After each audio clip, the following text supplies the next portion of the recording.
Hey, hey, we're live, and I'm aware of it today. What's up, you guys? Welcome. Here we are, episode 13. I'm kind of excited about this one. This one is a little different for me, and as I got the questions from the people that are on my email love list and on Instagram and in my Facebook group,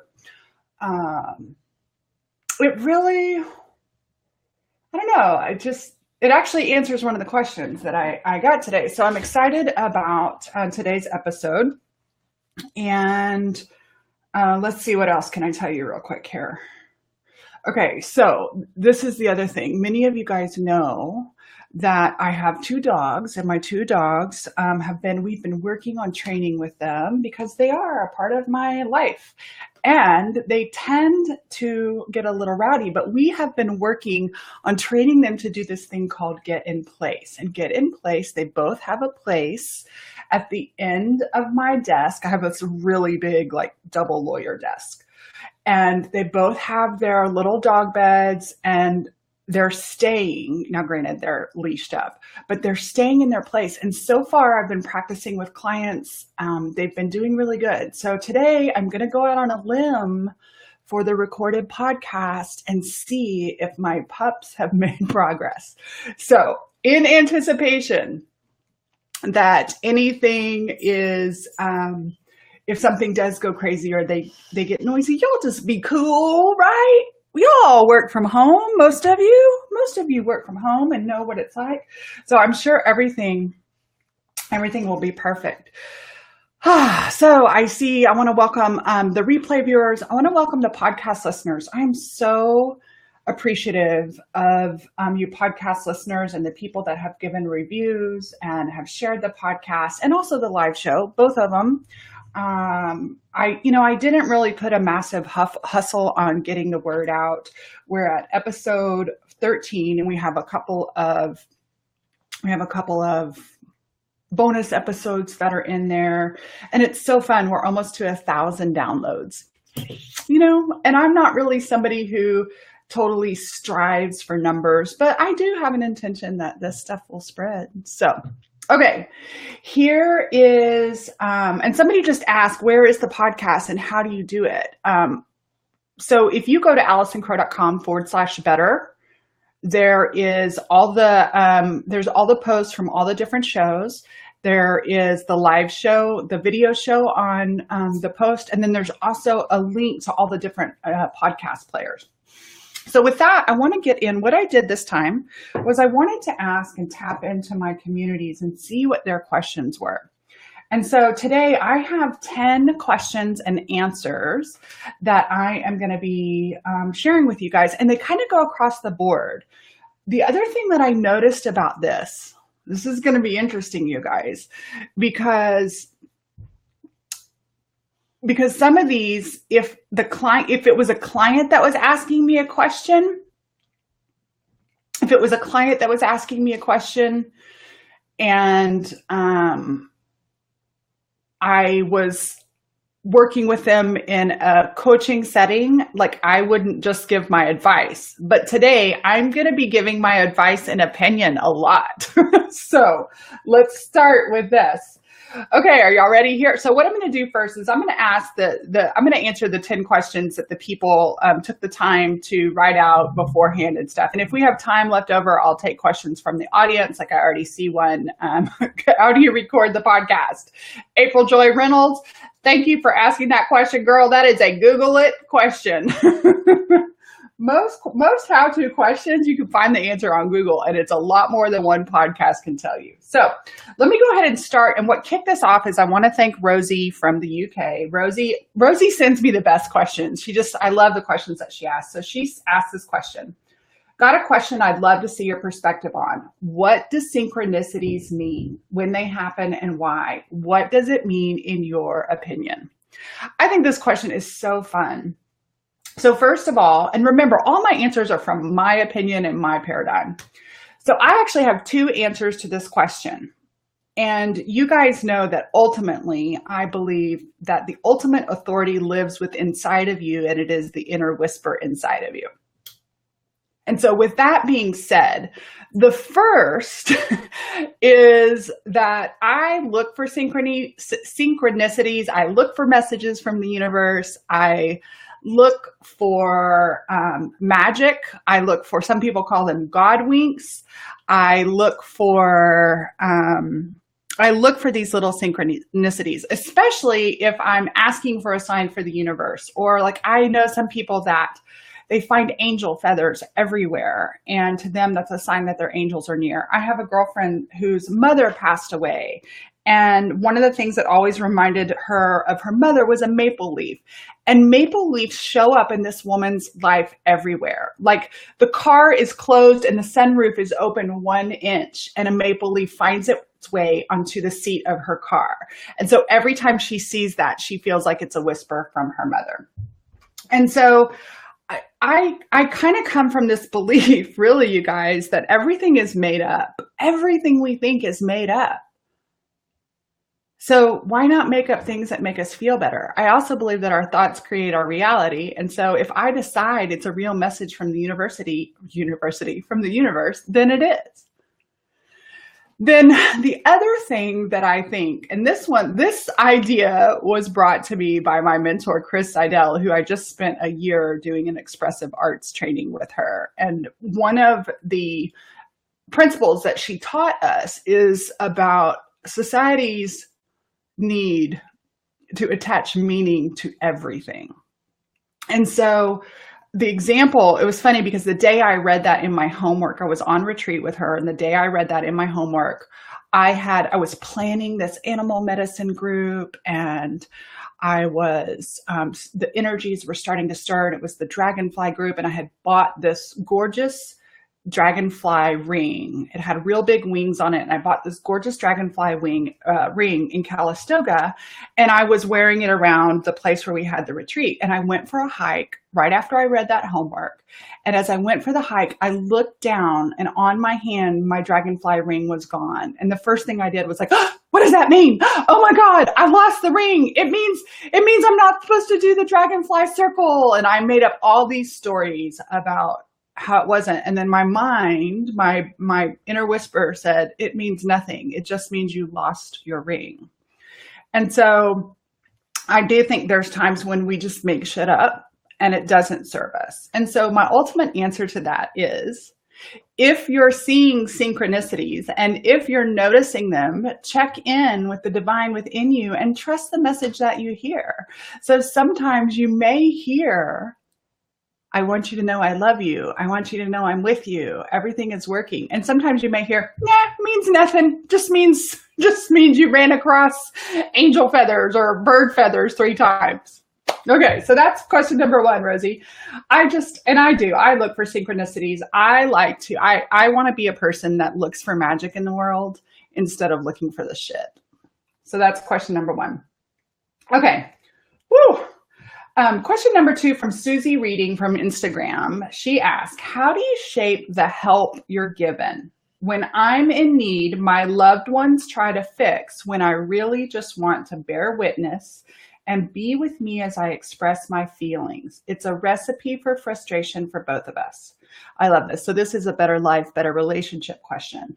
How do we help others? This is interesting, right? Because how do we help others give us what we need and yet not be super controlling?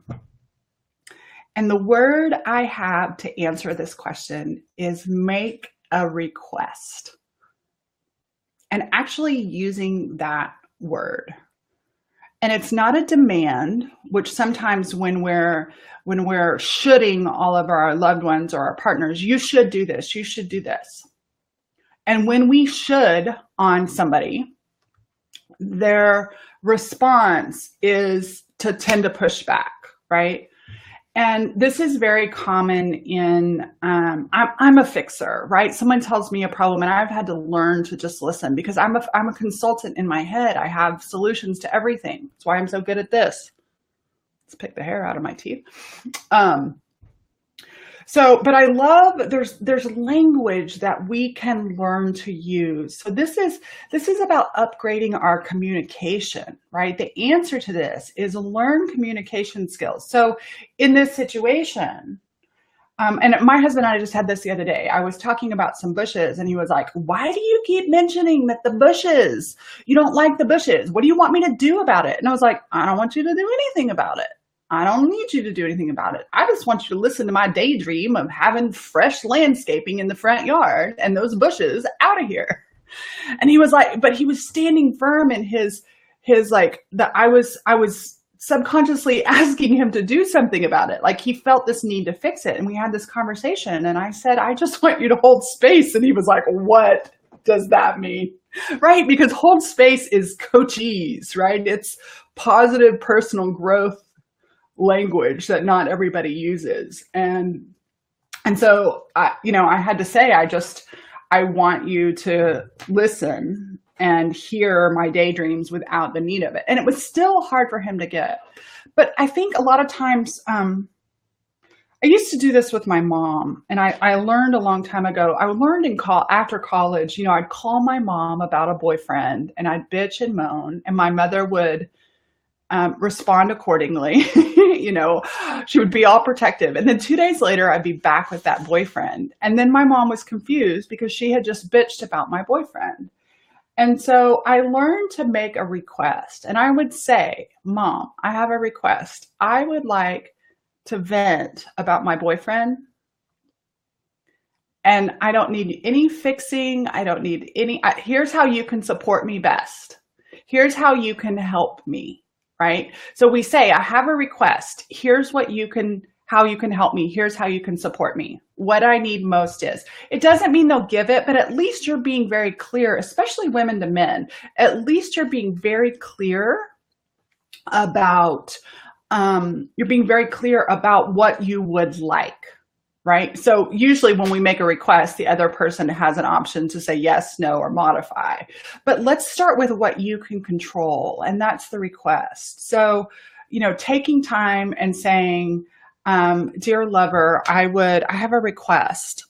I have some things that are on my mind, and I would really like to just sit and vent them out. And can you just listen? And at the end, tell me, I love you, honey, and everything will be okay. And it sounds so elementary. And it sounds like we shouldn't have to help our partners and our family and our loved ones understand that. But you guys, they're different people and their brain works differently. And so my husband and I have very different ways of living in the world. And we've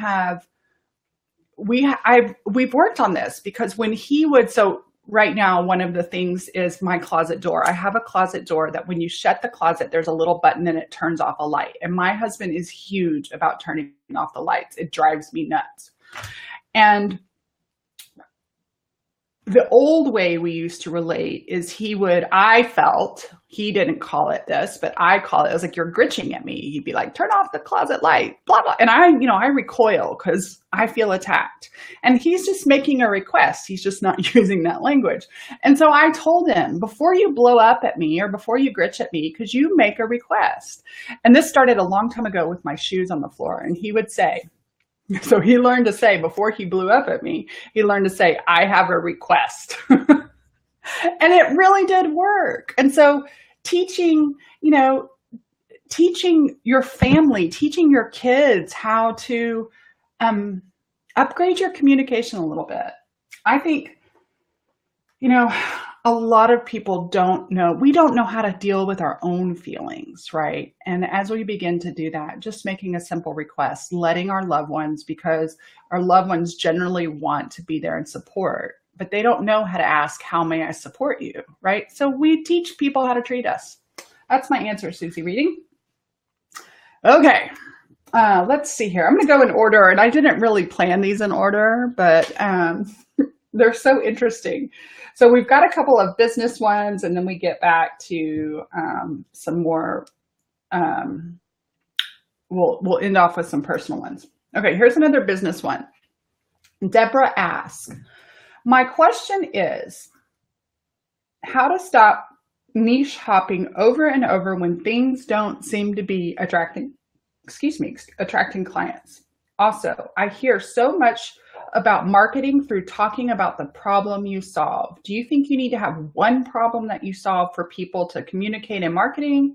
I know you've said that you don't need a niche on one of the videos you made, but having no niche didn't seem to work either. Or was it just that I need to be me doing my thing and various things that and do that long enough, right? Like there's so many questions in that, and how many of us feel that.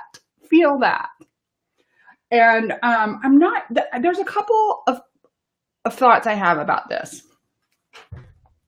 So number one, let me premise all this by saying, I do think there is a time and a place for your niche and knowing what problems you solve.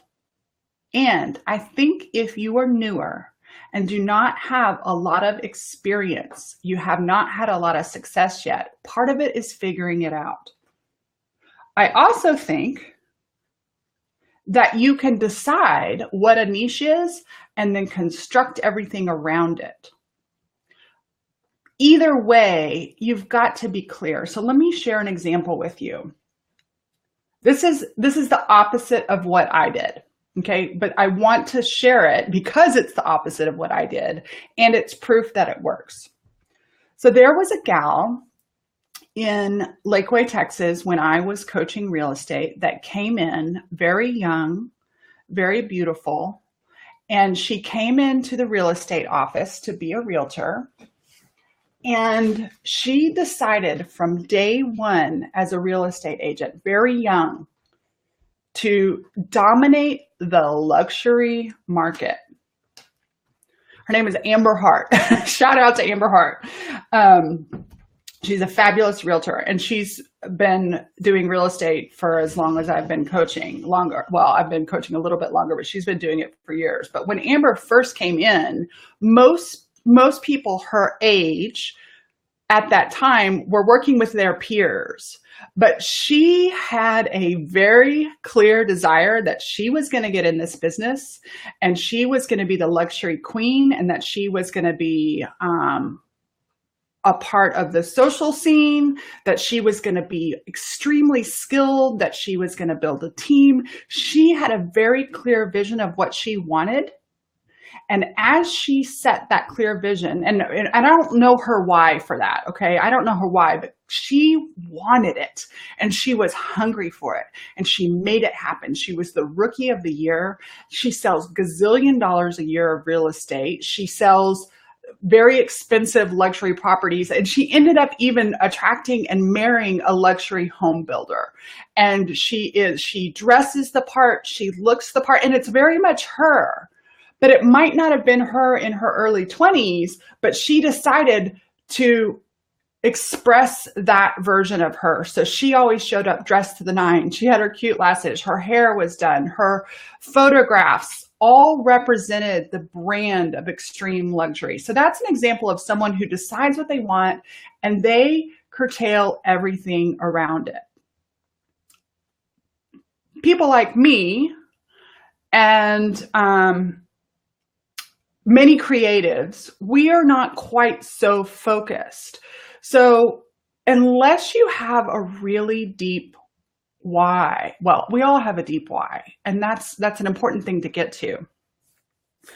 It's an important thing to get to. But a lot of times when we're starting out, so like I started out as a real estate coach. I was in real estate. I didn't, and I did that for 4 years, and then I moved and I've changed and I evolve. I'm not on this one track. I'm more of a circular person.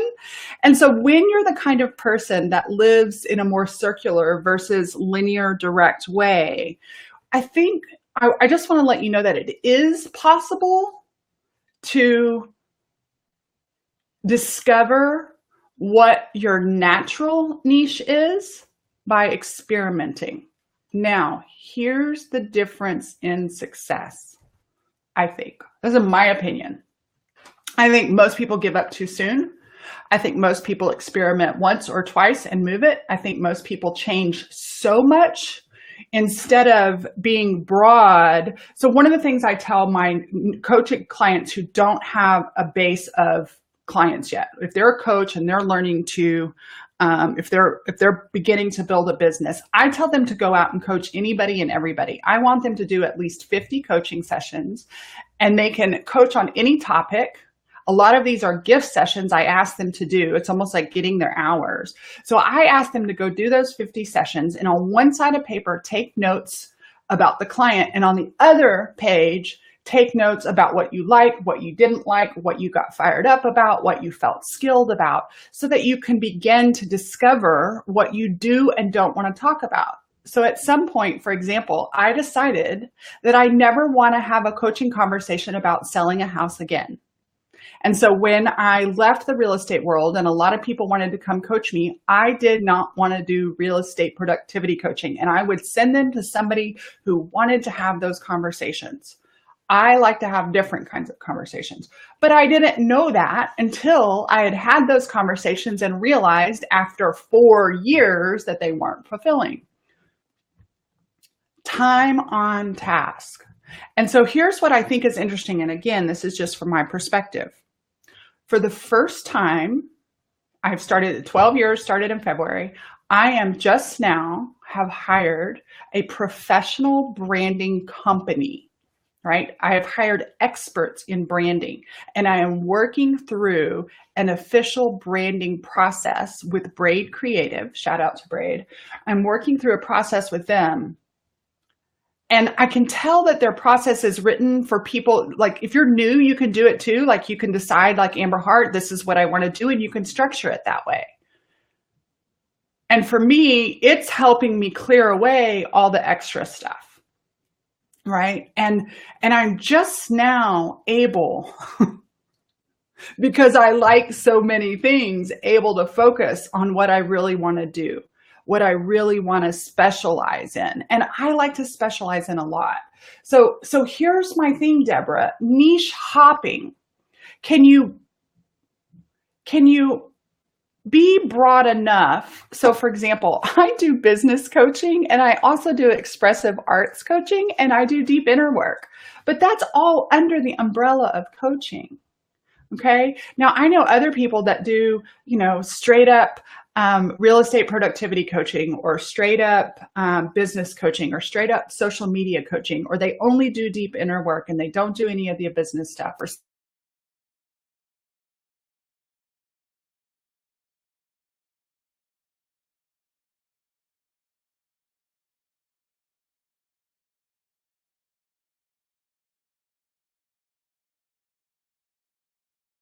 to chase the outer. This is trying to go find the success and the desire outside of us. So finding what really lights you up inside. So I love this. This is so fun. Eric, I'm going to share your story. I hope that's okay. Eric is my one-on-one client right now. Can I share your story, Eric? Because you just discovered your niche. And it's firing him up. I don't know if he's still here, but I'm pretty sure he's okay with me sharing. Let me get a yes from him real quick. Yes, he says, of course. I know most of my clients we've already discussed that it's okay for me to share, so I'm not breaking any confidentiality. So I've been working with Eric for 9 months. Eric spent many, many years as a stylist and an expert colorist and stylist in the hair salon industry. And then he got his real estate license and his coaching certification. Sounds a little bit like me, except for I sat in the stylist chair. And Eric has been really confused lately about really what he wanted to do. So he's kind of explored the real estate, and it hasn't tingled his balls. And he's kind of explored the coaching, and he loves the coaching, but he doesn't really feel like he has, he hasn't kind of found his footing on it. And a few years ago, he walked completely away from the stylist industry, from the hair industry, the same time he separated from his partner. And so he recently realized that his creative expression was actually doing hair, and that he'd left the hair salon industry because he was unhappy in his life overall. He wasn't actually unhappy doing hair. He was unhappy in his life. And so everything felt unhappy, and he's been feeling the desire. Meanwhile, clients are calling him and saying, can you please do my hair? It hasn't been the same since you've been gone. And so he has come up with this, ladies, you're going to die. He has come up with this thing that he's experimenting with. And I just know it's going to work, but it's going to take time and effort. And so he is experimenting with a coaching service where you also get a color and cut with your in-depth 3 to 4 hour coaching session. So this is not him just going back to do hair, but he is doing both inner and outer makeover sessions. And it's a whole new service, and it's a very specific niche. And a lot of his clients have already said, no, I just want the haircut. I don't want the coaching, because a lot of people don't know what coaching is. But here's what he's committed to do.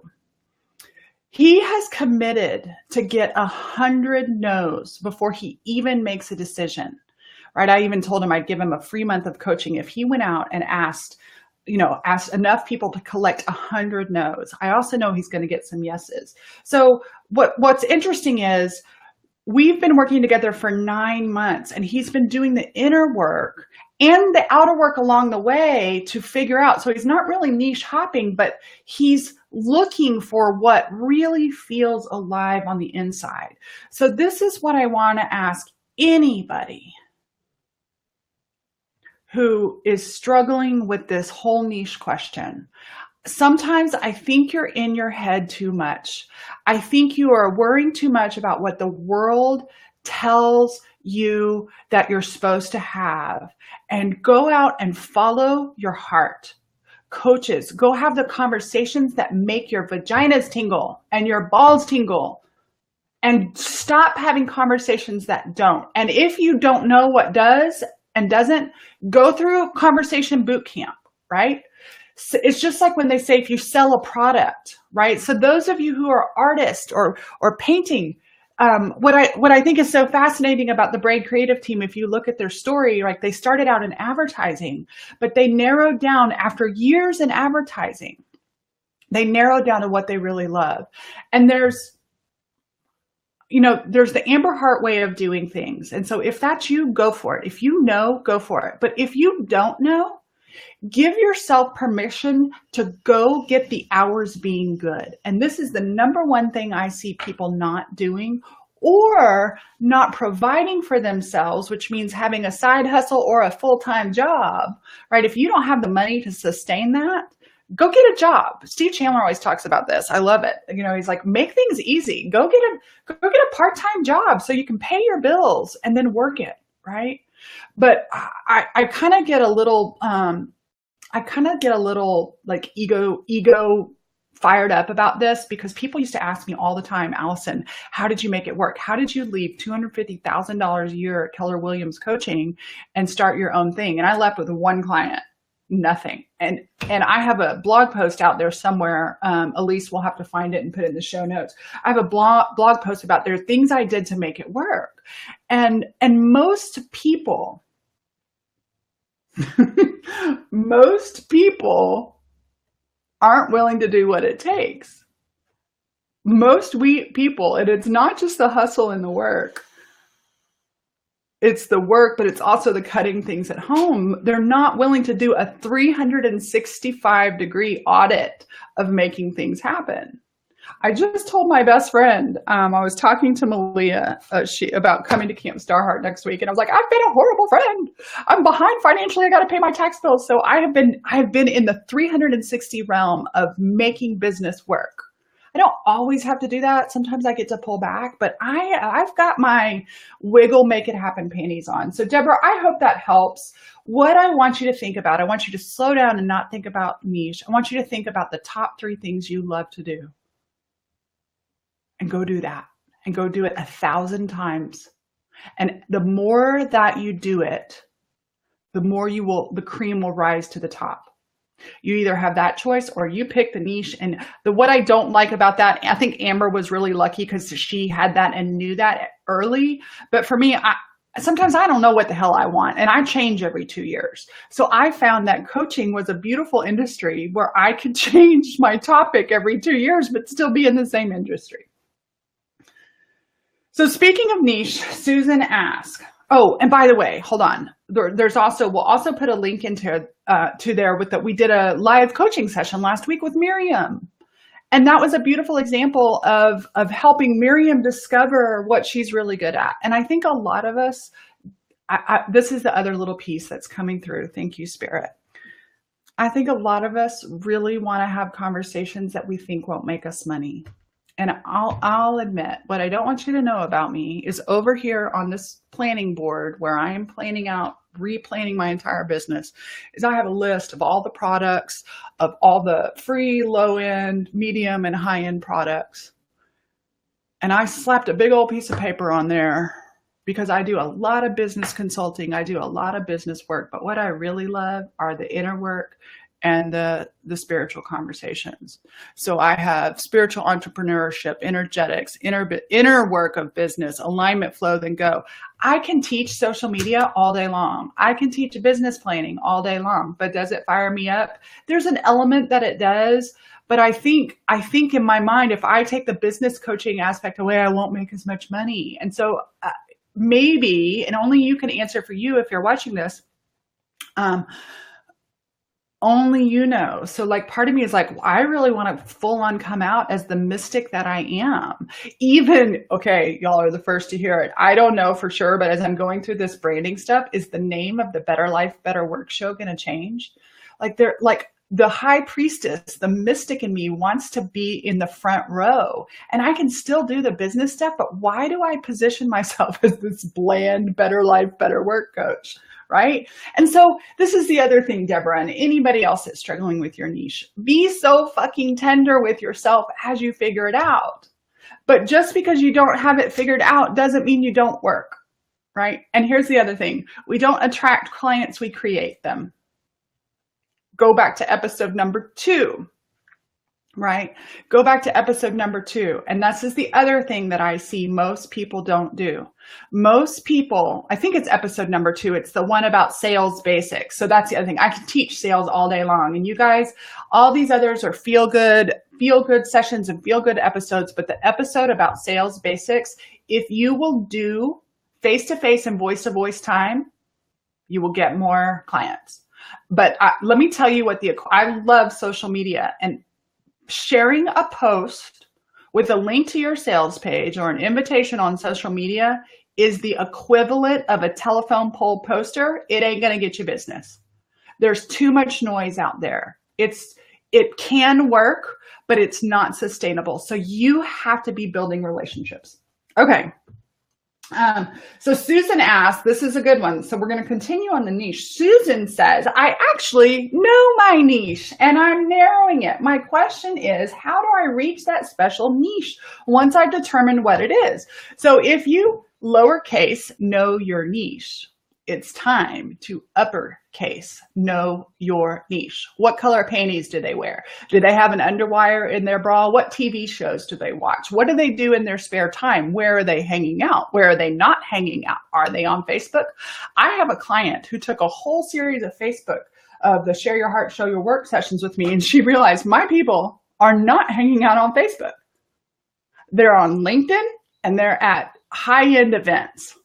And so she doesn't Facebook anymore because her people aren't there, right? So just because half the world is on Facebook doesn't mean your people are, but you have got to research and know.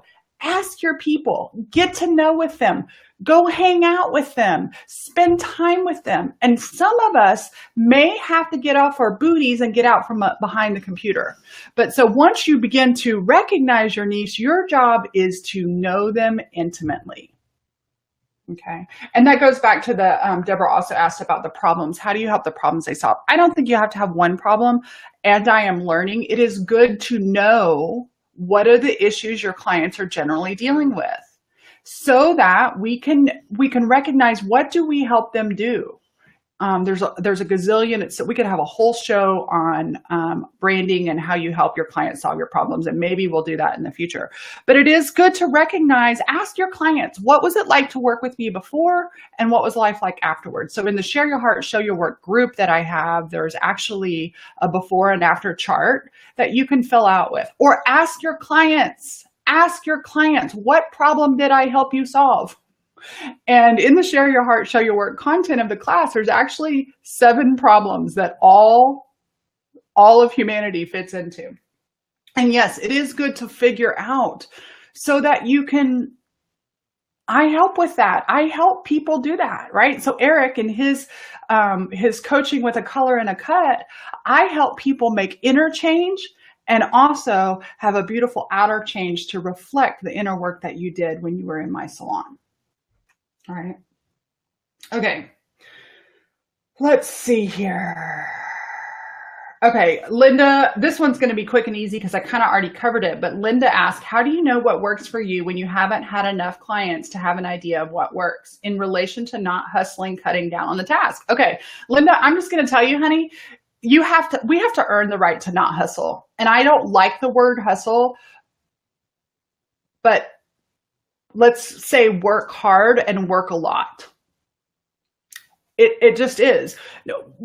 We had a saying in real estate that people got into real estate for time, freedom, and money, and they took the freedom and time before they made the money. And so you earn it yourself. Somebody asked me, I was on this panel 2 years ago of all these successful coaches that had done very well. And they were asking, what is the secret to success? What is the secret to success? 25,000 hours of coaching. And in my first year of coaching, I really do believe, and by the way, there's a video or I don't know where it is. We can't even link to it because I don't know where it is, but I know I have told the story about how much I worked for free that first year. But I had coaching sessions from 8:30 in the morning until 4:30 in the afternoon with an hour lunch break. Back-to-back 30-minute sessions. So my first year of coaching, I coached nonstop, and maybe 20% of those people paid because I got paid on the back end. I got paid a commission if they sold a house. I didn't get paid by the hour. So I did a lot of free work. And I have never seen anybody in a service-based industry not put in the time to earn. And so you don't have to call it hustle, but you still have to work. And here's the thing. I consider myself successful. I still have some glitches, but there is no end game in success. And guess what? I still work more than I ever did when I was working for the real estate company, but I'm working for myself. So I think this, I'm not going to have to work and it's just going to come. You're going to have to put in some time. You're going to have to put in the hours. Time on task is my answer to that question. Okay, we're going to get into some of this emotional stuff. I love the emotional stuff. Missy asks, God bless you, Missy. Missy's a former client of mine. I haven't heard from her in a long time. She responded to my email. Sweet Missy asks, I recently left a, quote, job that I'd been doing for 4 years at a company that I had been with for 13. I know that I made the right decision by leaving, so why do I still have those pangs of regret that bubble up every now and again that make me doubt my decision? Okay. If I were having a coaching session with Missy, my direction would be a little bit different, but I'm not. I'm just giving my opinion and what I think and what I know about Missy and what I know about many people who do this. This is very common. It's called buyer's remorse. And so it's the natural evolution of expansion and contraction.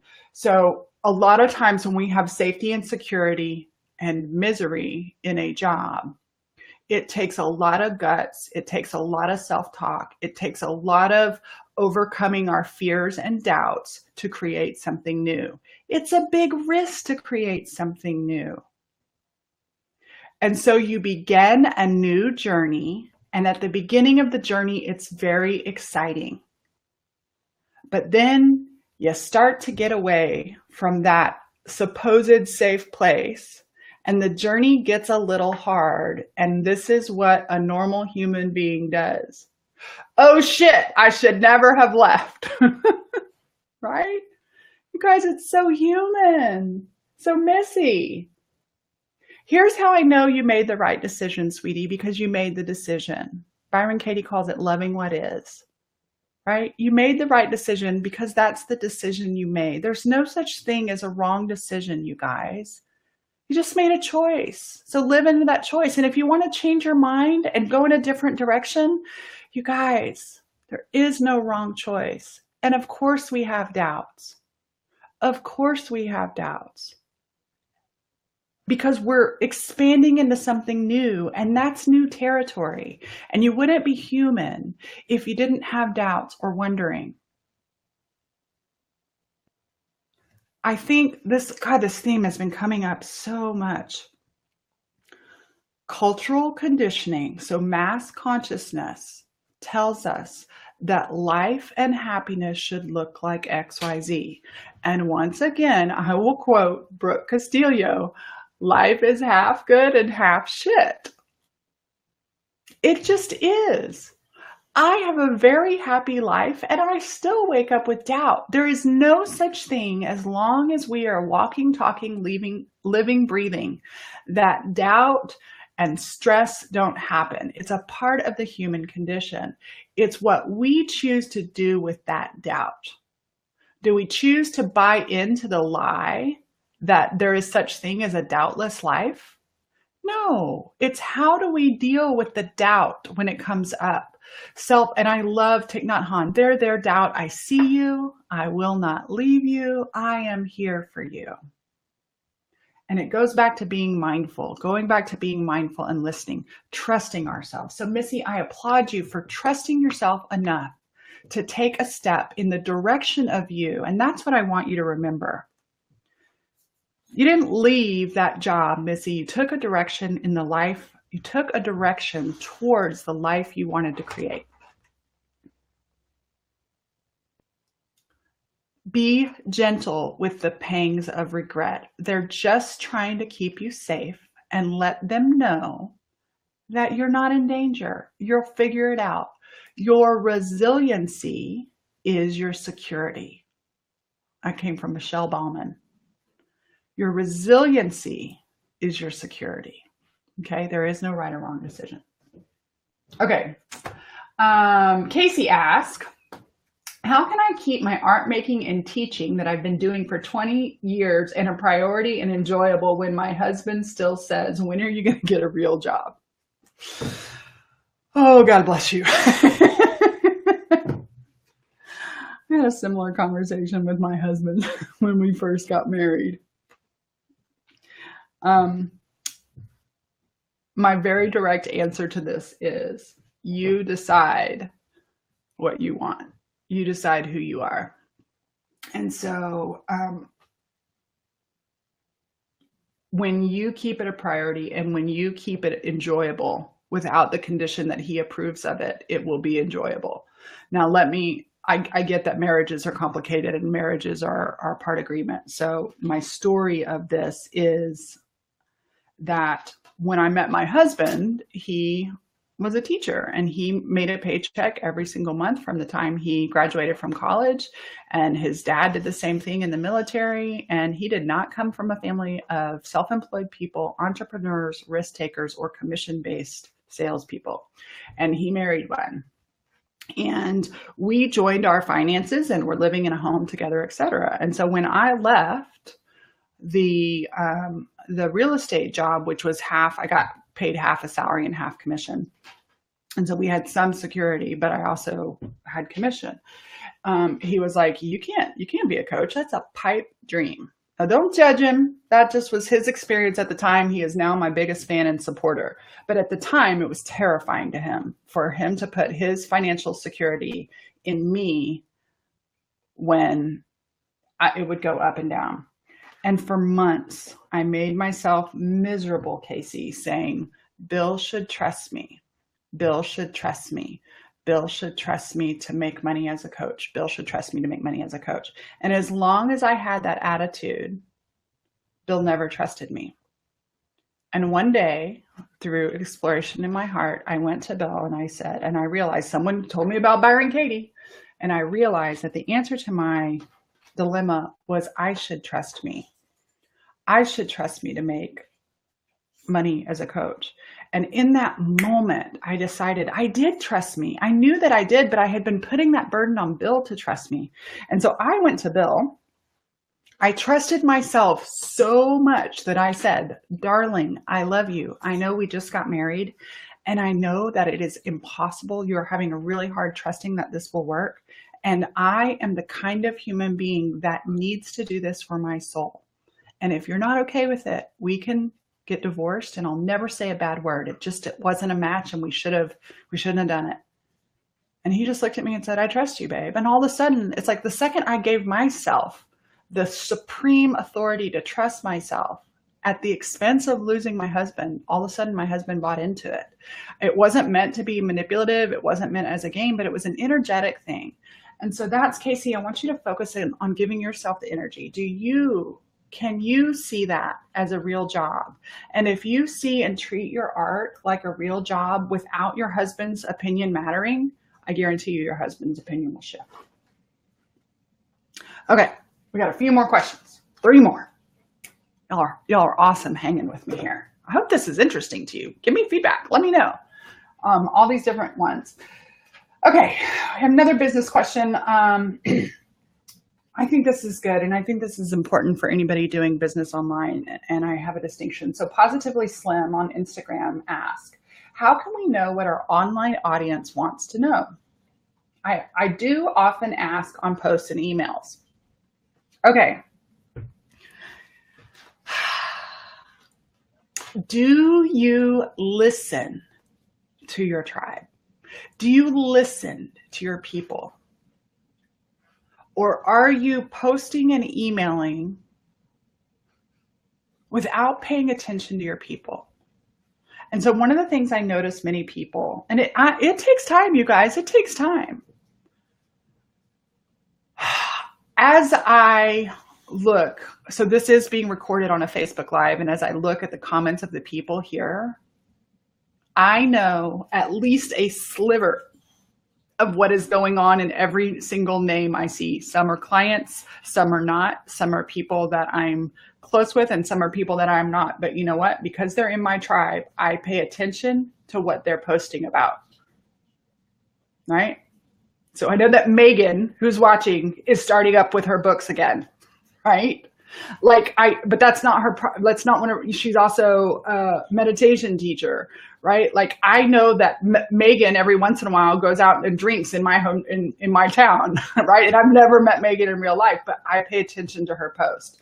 I know that April is starting a book and was putting out a thing for her book covers about what picture, right? I know that this morning, Elise and Maria woke up with a rainbow in their yard, okay? I know because I watch, and it takes time. So if you want to know what your problems are, yes, I think surveys and online emails, and even this, look at the number 1 question, was about niche. My people have a niche issue. They're struggling with niche and creating clients, right?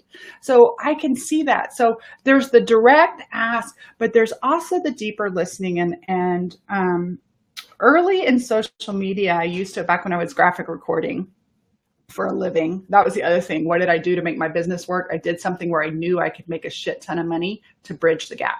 So I graphic recorded for 3 years, and I had a lot of gigs with Dell.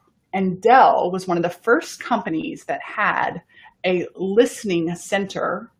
I went to the Dell compound and they had a listening center. And even at their conferences, they would set up what's called a listening center.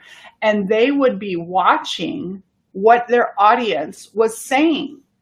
They're watching what their audience is saying about them, but they're also watching what their audience is. So get to know what your people are talking about.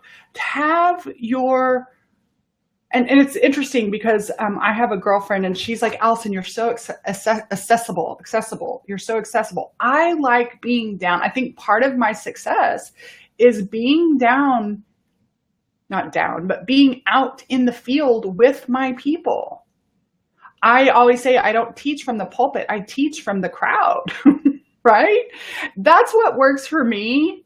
But I also, for heart-centered business people, I don't know how you do a heart-centered business and not be connected with your tribe. So how do you not pay attention and listen? And there's times when I'm busy and I don't have a lot of time, but when I do, it's like, oh, I wonder what these people are up to. And I want to go and I want to read what's happening in my group. And I want to ask. So sometimes I direct ask, and other times I pay attention. I listen. I survey my clients. I ask my clients for feedback. It is about communication. And a lot of times in social media, you guys, and in businesses that are run on social media, the communication is only going one way. It's not just sharing our heart and showing our work. So it is sharing our heart and showing our work, but it's listening to the heart and paying attention to the work of our people too. That's my answer. Okay, 2 more. Elizabeth asks, how do I set goals that will actually feel like I'm honoring and committing to myself to? Let me say that again. How do I set goals that I will actually feel like honoring and committing myself to? I'd love for my side business to earn $100,000 a year because I think that would lead to some amazing things in my life. And yet, I've done little to move forward on that goal. It feels like a good goal, so why haven't I taken action? Is it because I'm not actually aligned to that goal? I think you already have the answer. Is it because that goal is too big and too vague? I think you already have the answer. And perhaps the goal should be something like send 3 emails a week to my list. Okay, Elizabeth, thank you for this question. This goes back to your why. Because you should, or because you can, aren't going to cut it. You can make $100,000 in your side hustle, but if you don't have a compelling desire fueling you, you are trying to run a race with an empty tank. So this is why really exploring what would $100,000 do to you. You know, I had a client who wanted to make $1 million a year selling art. And so I asked her, tell me about this goal of $1 million. Tell me about this goal of $1 million. And it turns out, do you know that she wanted to have that $1 million so that she could prove to her dad and her brothers that she was legitimate in business?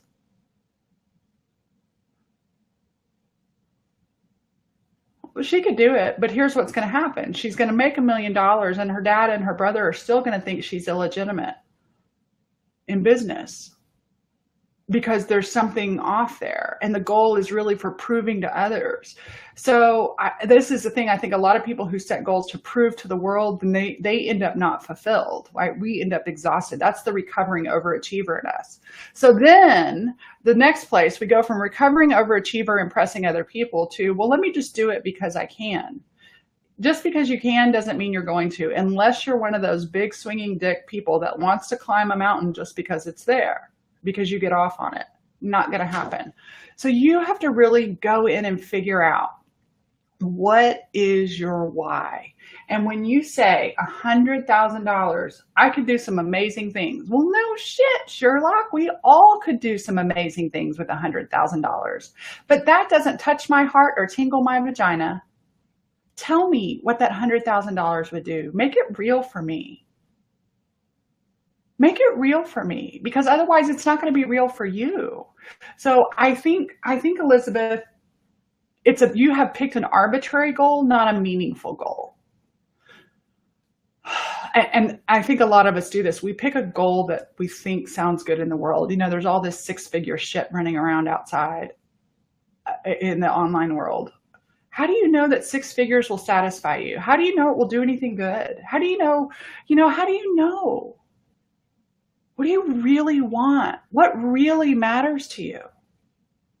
What will you really specifically do with an extra $100,000 a year? And is the payoff worth the cost?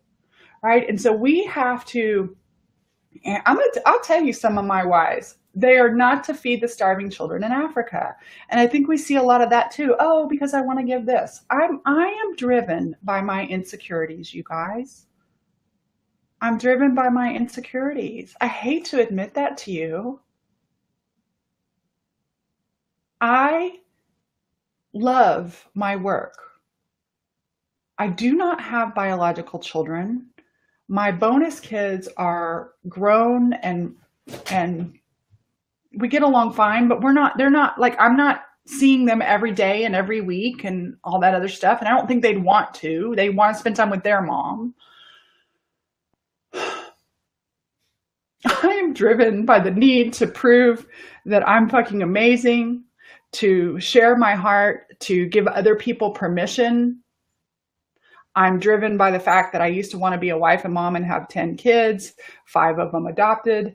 and I was never able to have kids. And so I'm driven to contribute to the world by contributing to myself.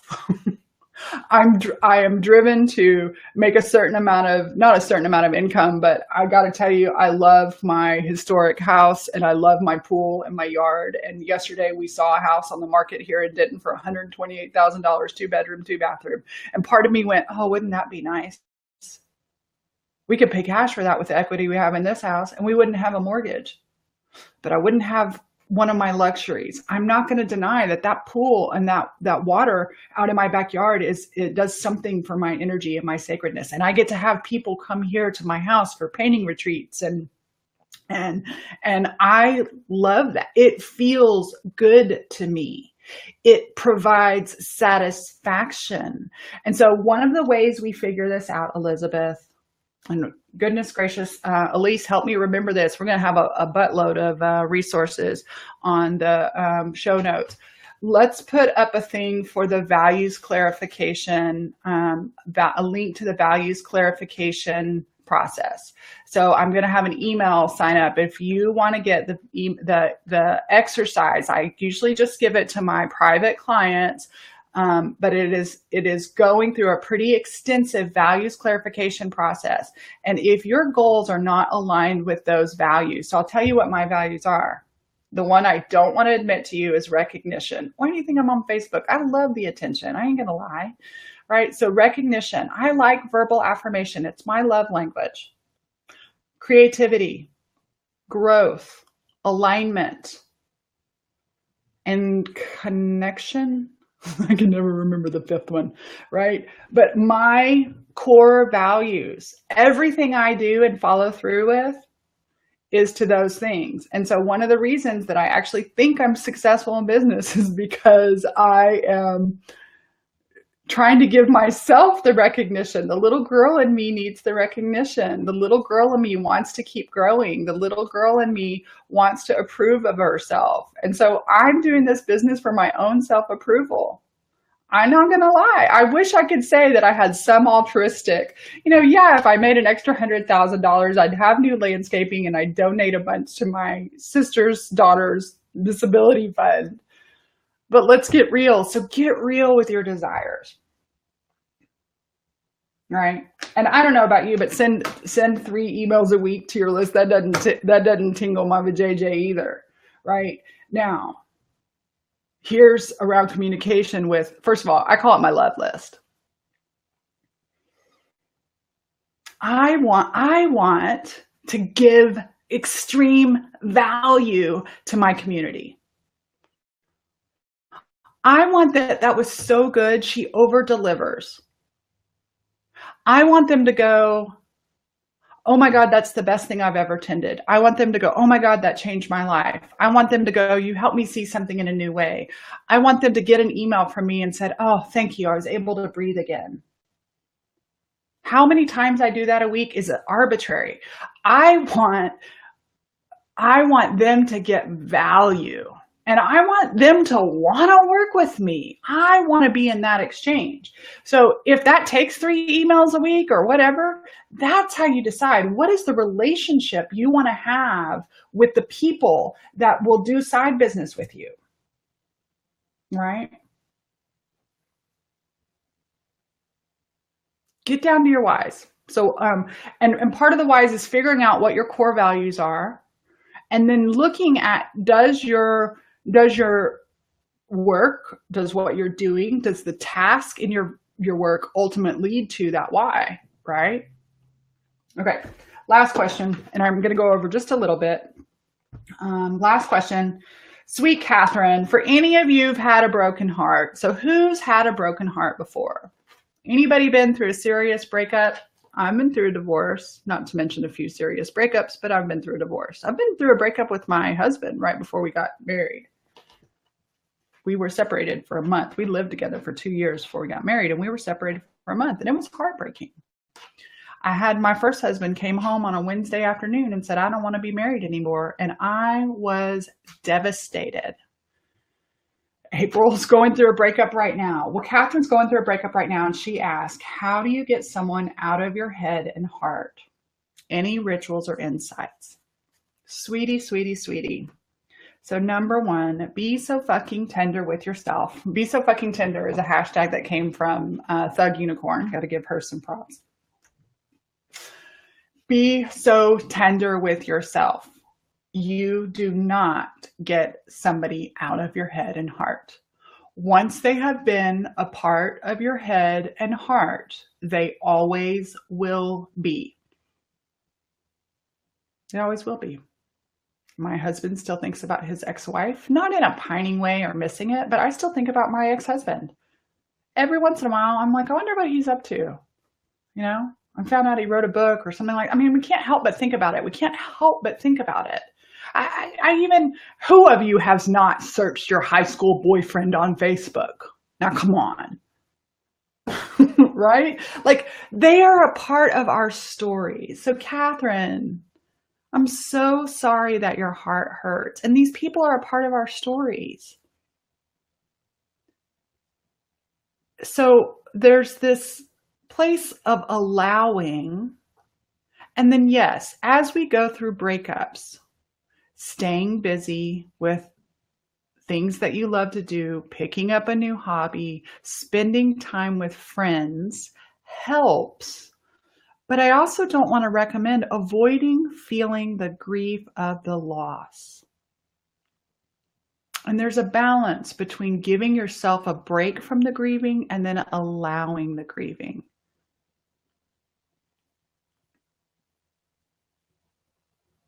With time, as you already know, with time, it doesn't hurt as bad. Just like anybody who's lost somebody. When somebody dies, you think you can't go on, and yet we do. And the best gift you can give yourselves is to allow the feelings, to hold them. And you're an artist, Catherine, so let it come in. Give your sadness and madness and hurt to the page. Give it to the canvas. Give it to the journal. We must go through it. We cannot get around it.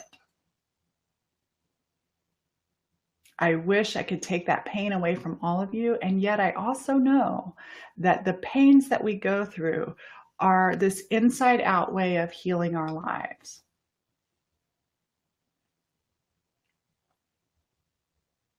You don't ever get someone out of your head and heart.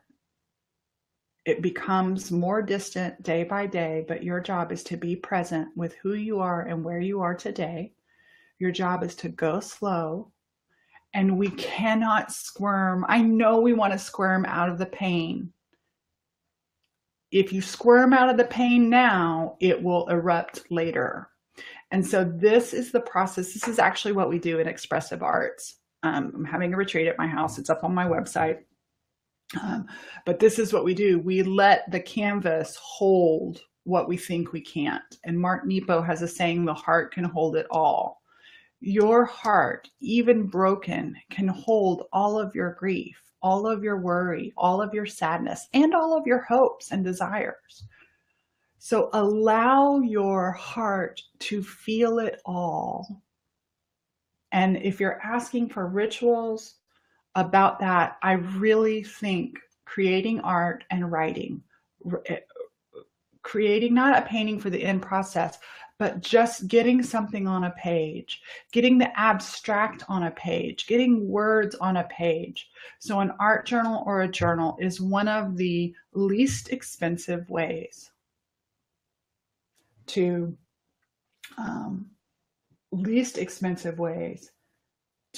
process through that kind of stuff. Okay. And so to finish up on that, April says, how do I work when I'm sad? I get it.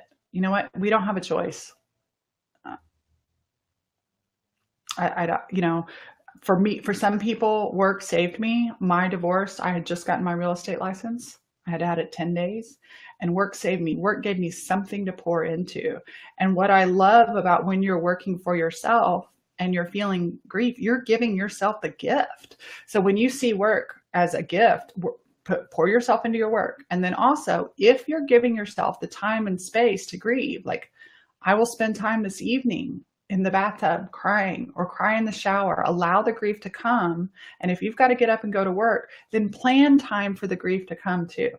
There is no pretty way. There is no easy way. You just keep waking up and you move forward one day at a time, doing the best that you can. All right. Thank you guys. We've got a little bit over today. I love your questions and I want to be able to help. It's kind of fun to give my opinion instead of just coach. Thank you so much for listening. I appreciate your shares. I appreciate you sharing the podcast.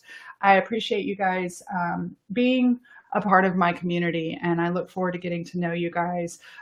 Next week, I'm going to Camp Starheart. So I will tell you next Friday, I'm not going to do a show. I'm going to give myself a weekend off. So we are not going to have a show and not going to have a podcast on that weekend. So we'll just take a little mini break, but we'll be back at the beginning of May or at the end of April. Because next week is Camp Starheart in Austin, Texas, and I'm looking forward to hanging out with my Camp Starheart peeps. Other opportunities to work with me are private coaching. I'm also starting a couple of business masterminds, and the painting retreat at my house in June is going to be really magical. We're going to be doing some of that expressive arts. We're going to express our heart, our thoughts, our feelings on the canvas, slumber party style at my house. It is one of the most exquisite offerings that I do. And I do it once, maybe twice this year. It's probably going to be once. So there's that.